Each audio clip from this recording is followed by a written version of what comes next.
Hey, Mike with Nerd Problems Gaming here, and today's video will be covering 8 of the best tactical RPGs on Nintendo Switch, so let's get into it. The first game on today's list is Fire Emblem Three Houses. Now, Fire Emblem Three Houses is one of the best strategy RPGs on Nintendo Switch, and Fire Emblem as a series has dated back way back to the NES, and this is one of the best entries in the series. And so in this game, you follow a mercenary turned professor as he takes on a role as being a new teacher at a military academy that's centered between 3 kingdoms.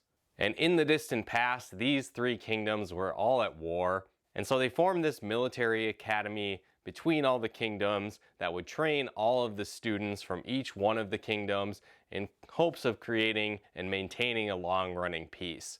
And so tensions are high currently between all these kingdoms. And again, you take on the role of being a professor at this school. And you'll start off the game by choosing one of the 3 houses, which is representative of one of the kingdoms throughout the region. And so depending on which house you choose will dictate the variety of characters that will start off on your team and the students you'll be training. It also can have an impact on the overall story of the game. And so that's definitely one cool aspect of the game, is that as the story progresses, depending on which house you chose can really make a big impact on the overall flow of the game. This will definitely add to the replay value of the game, because likely once you beat the game, you'll want to jump back in and start over to experience all of the different storylines throughout the game. Now, what's also really cool is while you do start with this base cast of heroes joining your team from the academy, you can build relationships with other students and other teachers throughout the academy and eventually recruit them to your team as well. And so each one of these characters typically has a starting class associated with them. So they might be a warrior or a knight or a mage or a wizard or a cleric, a healing character, an archer. Again, the list really goes on and on. And so over time, you can develop that character's skills for that specific class, enhance the weapon abilities that class would usually use, but you also have a huge flexibility in this game to really change and alter your character's classes, developing their abilities, building relationships with other characters, and you can really customize every single character and almost every detail of their ability set, of their class, and more to your liking. And so this was a really addicting aspect of this game and a whole lot of fun. There's base storyline missions you can take part in. There's extra side missions you can do as well. And there's also this hub world taking place in this military academy where you're able to explore and again build relationships, take part in little mini games as well. And there's a whole lot to do in this game. And this social aspect was really expanded in this version of the Fire Emblem series, and I really liked it. Not to mention the gameplay is incredibly addicting. You also have teaching segments where you're able to teach students and enhance their abilities, and this was really cool as well. Just another mini game aspect to the game, but another awesome way that you can expand your team and grow their abilities. The combat is incredibly fun and challenging as well. The level up mechanics and progression system is super addicting, and it's fun exploring this world and unraveling the story, as well as the ability to unlock multiple endings and expand upon each one of the stories depending on which house you choose at the beginning of the game. It's definitely one of the best tactical RPGs on Nintendo Switch right now, and I definitely recommend it. The next game on today's list is Disgaea 6: Defiance of Destiny. Now, if you're not familiar with the Disgaea series, this is one of the latest entries in the series, but in general, the storyline is always really over the top, anime craziness, and it always features the Netherworld. And so this entry is more of that, where you take on the role of Zed, a young zombie, as he teams up with his zombie dogs and other crazy characters as they try and defeat the evil god of destruction. And so in similar fashion, you start off the game incredibly weak, but you have the special ability of reincarnation, and so you can kill yourself in battle time and time again, but being reincarnated much stronger. And so that's a huge premise within this game. But this time around, every time you're reincarnated, you find yourself in a new world and a new adventure. And so your team slowly grows as you recruit zany characters from each one of these worlds. For example, you'll team up with a money-grubbing king, a lady that's basically a Power Ranger in this world, a demon that's set on making you fall in love with her, and much more. Now, in typical Disgaea fashion, another thing this series is known for is its massive level caps. And so through many of the Disgaea game, the level cap was 9,999, which is already over the top, but this game just shatters that level cap and takes things to a whole new level. On top of that, you'll be able to level up not only your character to massive levels, but all of your items and weapons as well. And so a really fun feature of the game is in the item world, and this actually allows you to dive into items and level them up to insane levels. And so again, maybe you have a weapon that you really like and you want it to be more powerful. Well, you can actually do that by going into the item world and defeating enemies there and clearing floors, making it more powerful. You're also able to find different inhabitants within the items, and they will be associated to different stats for the items. So it might be a character that you could kill that would be a representative of the speed within an item. And so you can build these up and transfer them from item to item, making them faster or boost your speed stat when equipped. And so there's all kinds of different inhabitants that you'll find and unique abilities that they can attribute to your different items and weapons. And so again, it gives you even more customization to mix and match those between items and weapons, in addition to leveling them up and being more powerful. There's different rarity levels with items, so you'll try and find the most rare version, which you can in turn level up more than the standard version. And so it's super addicting and really cool. There's also a dark assembly option where there's kind of underworld senators that have different laws that they're trying to hold in place, but you can bribe them or straight up kill them to influence them to vote in favor of bills you're trying to pass. And these might be things like boosting experience or giving you access to new secret character types and much more. And so this is really fun as well. And then again, that ties into the reincarnation side, where you'll be reincarnating your characters on a regular basis, making them more powerful. And so when you do this reincarnation, you'll gain a percentage of your stats to fuel back into your character at the foundation starting level, making them more powerful overall. But on top of that, there's all kinds of character classes that you'll unlock, from ninjas to archers and more. Plus, you'll unlock all the monsters you fight along the way, and so you can even reincarnate your characters into monsters, learning their abilities, and then changing them back into another character type you want to take on. And so it's super fun and addicting.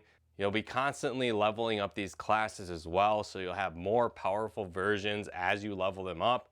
And so it's kind of almost like a never-ending grind, but it's really fun and addicting. And another really cool feature to the game that they introduced in this version is a very adaptive AI auto battling system. And so this was another really cool element that I enjoyed to the game, because I could really customize the AI structure through kind of an if-then series. So it'd be like, if my character does this, then do this. Or if an enemy is in this range, then do this. Or if my health is below X percentage, heal my character. And so it really gave me that flexibility and depth to build out these strategies for each one of my characters to basically how I would play them if I was manually controlling them. And then what's neat is that you could set these on autopilot for auto battle, and eventually through the Dark Assembly, unlock ways to speed up the gameplay. So you might be playing at 8 times speed on auto battle, and then again grinding through these different levels in the item world, maxing out your stats, leveling up your characters, and it's just a whole lot of fun and really cool. And it took out some of the grindy aspects of the game that was present in past Disgaea games. The story was a lot of fun, the gameplay is incredibly addicting, and I definitely recommend it as one of the best tactical RPGs on Nintendo Switch. The next game on the list is Tactics Ogre Reborn. Now, Tactics Ogre Reborn is a tactical RPG for Nintendo Switch that's actually a remake of a classic Super Nintendo game. And so that game was one of the original really awesome tactical RPGs that came out on Super Nintendo. and it really set a lot of the groundwork for future tactical RPGs in the genre. And so the gameplay plot really centers around a war-torn country, and you're taking charge of some rebels that are trying to rectify their home being destroyed early on in the warring years. And there's a lot of political intrigue and backstabbing, and this even has multiple branching paths in the story as well, which was definitely ahead of its time for the original Super Nintendo release, and they brought that back into this remade version. Now, they've actually streamlined some of the level progression systems and level up mechanics for your characters in this remade version, making it a little bit more accessible, but it's still really fun and addicting. The overall combat is certainly more simplified and is going to feel a lot like an early Final Fantasy Tactics game, but that definitely doesn't make it any less fun. And so you'll have a variety of character types that you can choose from. So some of them might be warriors and wizards, healers, and more. And over time, you'll be able to learn new skills and abilities for these characters as well. Now, one thing that really keeps this game challenging and makes it so you really need to pay attention to your strategy is that it actually has level caps. And so overall, as you progress throughout this game, the level caps will rise, but it also means that you aren't going to spend a ton of time needing to grind, but it also can make it a little bit more challenging as well. Certainly you can grind a little bit here and there and level up your team to that level cap, but once you reach that point, you can't really expand your character's level any further, and so you're kind of stuck with the abilities and skills that you have, and you'll need to master the tactics and strategy of the game if you hope to survive.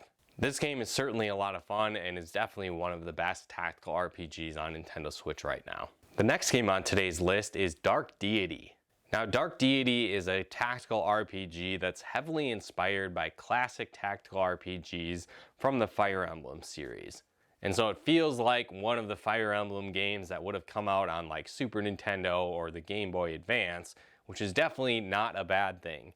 And so the game itself kind of has a similar story almost to a Fire Emblem game. And so this time around, you're controlling a bunch of different students from a military academy, almost a little bit similar to Three Houses in a sense, but these students are pulled out of the academy early and thrust into war by their king of the region that goes off to war. And so you'll progress through this story in more of a linear fashion as you'll kind of just go from mission to mission. But before the mission, you'll be able to swap out characters of who you want to have go in. There's a social aspect to the game as well, where you can develop relationships between characters as their bonds increase. Again, similar to early Fire Emblem games.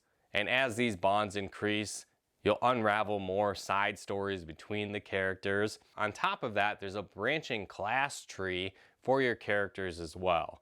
And so as you progress through the game, you'll eventually be able to class change your characters into more advanced versions, or again, different paths for those characters. So you might start off with base ones like heroes and mages, archers, clerics, and more. But over time, they'll be able to branch off into more unique classes.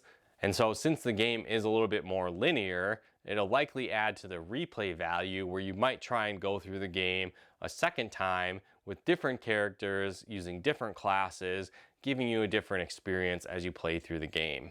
It is more of a simplistic, earlier style tactical RPG, but it's super addicting and a lot of fun, and it's definitely one of the best tactical RPGs on Nintendo Switch, and I recommend it. The next game on today's list is Fire Emblem Engage. Now, Fire Emblem Engage obviously is another Fire Emblem game, but it's a little bit different than Fire Emblem Three Houses that I talked about earlier, and this time around focuses a little bit more on combat versus the social side that was really expanded in Fire Emblem Three Houses.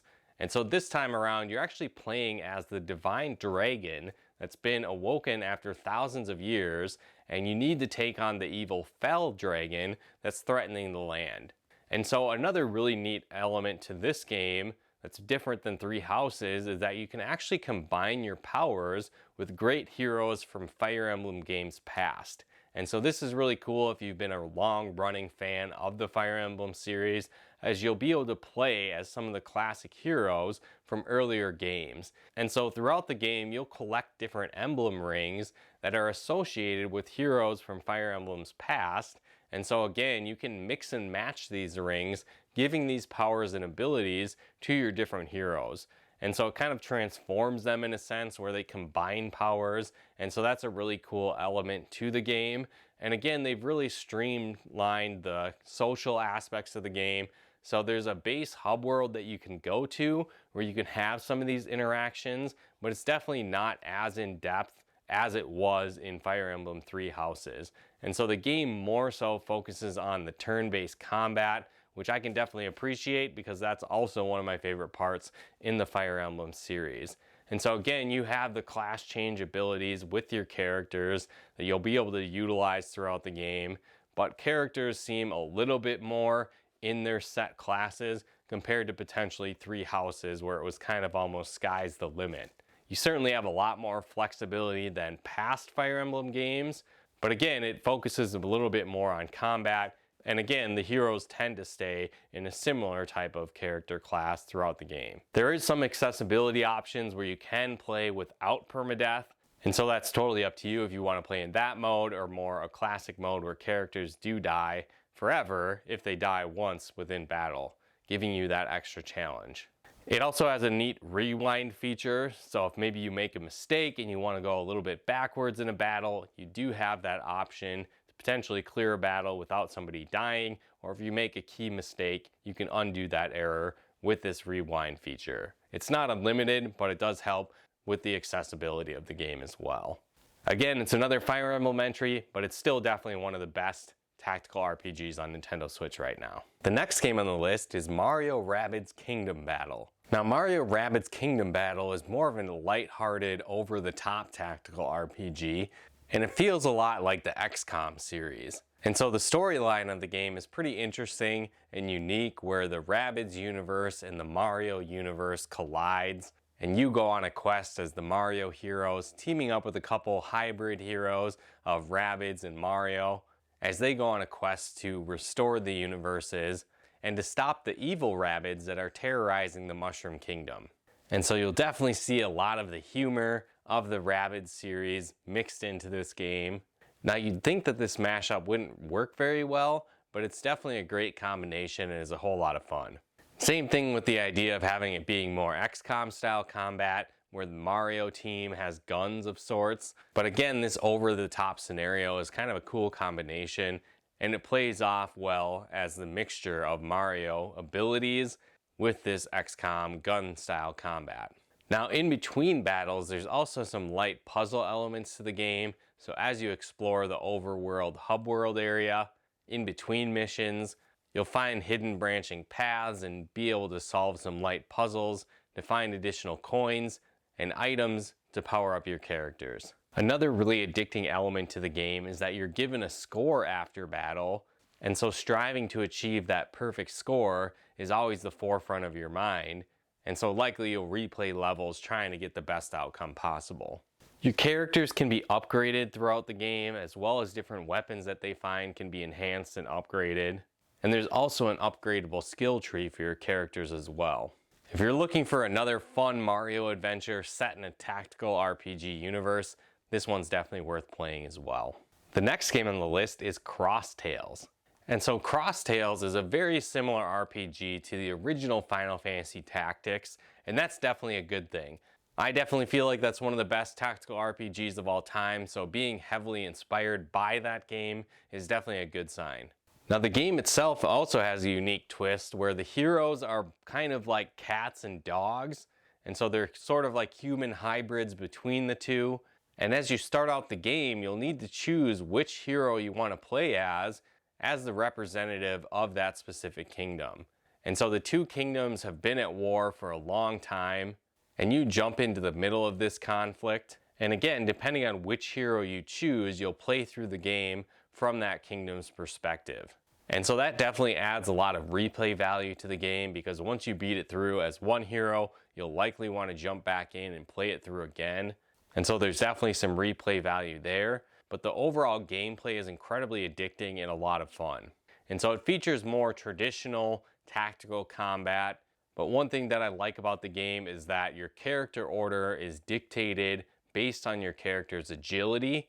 And so instead of playing an entire turn of your team and then switching to the enemy team, you'll actually play entirely based on the character's agilities. So there'll be a lot of switching back and forth.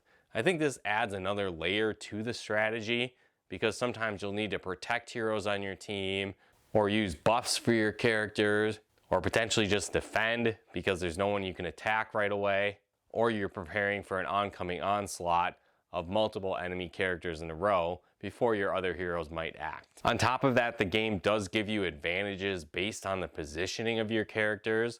So not only will some enemies have weakness types based on elements or ability types, but you'll also have different weaknesses you need to account for based on the positioning of your characters.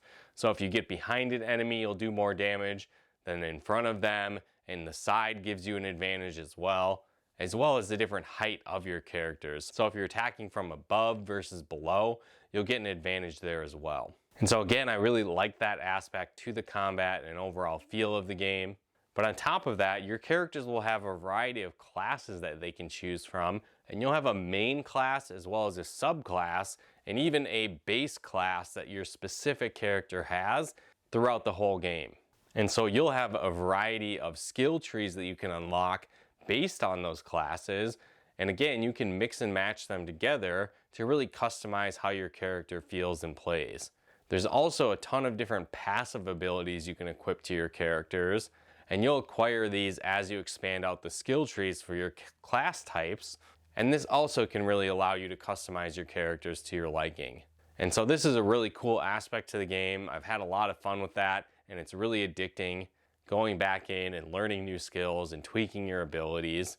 On top of that, the class system functions similar to Final Fantasy Tactics, where you have base classes that you start with, but over time, as you master these classes and level them up, you'll unlock new classes based on combinations of these old original classes. So for example, you might get to the warrior to level 5 and the archer to level 5, and then you unlock something like a musketeer that is kind of an advanced form of an archer. And the list goes on. And you can do this with magic type characters as well. So maybe you get a wizard and a cleric together and level those up, and now you unlock a shaman.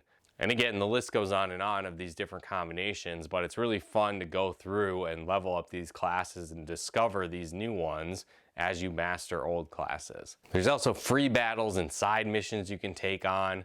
There's equipment that you'll find, and you can also upgrade and strengthen equipment with different runes, creating more powerful versions. And you can even dismantle equipment that you may have enhanced earlier to get those runes back to use in future equipment builds. Cross Tales is definitely more of a hidden gem tactical RPG I found, but it's definitely become one of my favorites and is certainly one of the best tactical RPGs on Nintendo Switch right now. The final game on today's list is Triangle Strategy. Now it's a shame this game has such a terrible name because it's a great tactical RPG and one of the best on Nintendo Switch. And this one also feels a lot like the classic Final Fantasy Tactics formula, but modernized in a new game. And so a big selling point of this game is its overall storyline and the different branching paths and multiple endings you can find. And this even alters what characters you'll be able to recruit throughout the game. And so often you'll face different branching paths in the story where you're going to need to get the input from your existing team on how they feel you should proceed. You'll have the opportunity to even influence the outcome based on a vote. And so this was just a really cool concept that was executed well throughout the game. But the general story is that there's several kingdoms fighting over resources throughout the region.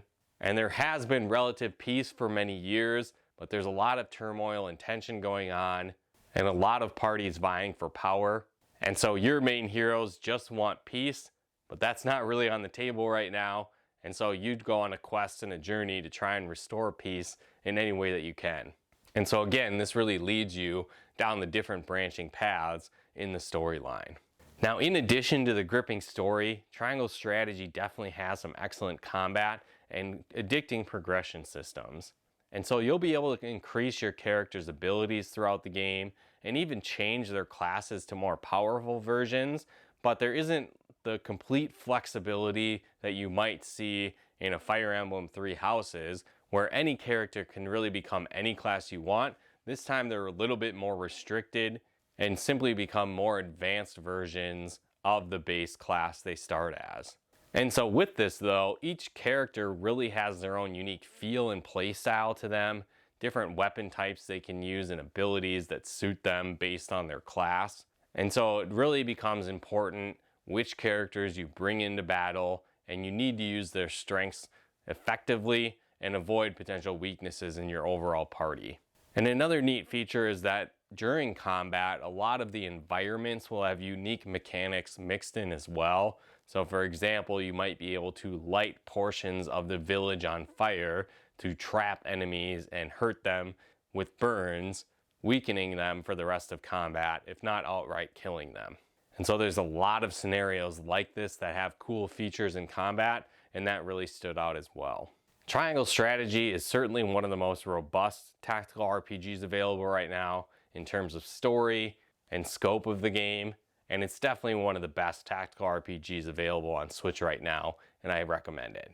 But again, that wraps up our list of the best tactical RPGs on Nintendo Switch right now. If you enjoyed this video, be sure to hit that like button as it really helps out the channel.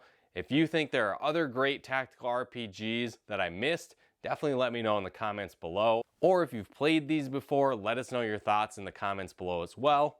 And if you'd like to help support the channel, pick out content and more, consider becoming a patron of ours over at nerdproblemsgaming.com/Patreon. And if you like videos like this on video games, board games, and everything nerdy, check out one of our other videos here. And if you haven't done so yet, be sure to subscribe and turn on the bell notifications to get the latest updates of new nerd videos we put out. But once again, thanks for tuning in, and we'll talk to you more soon.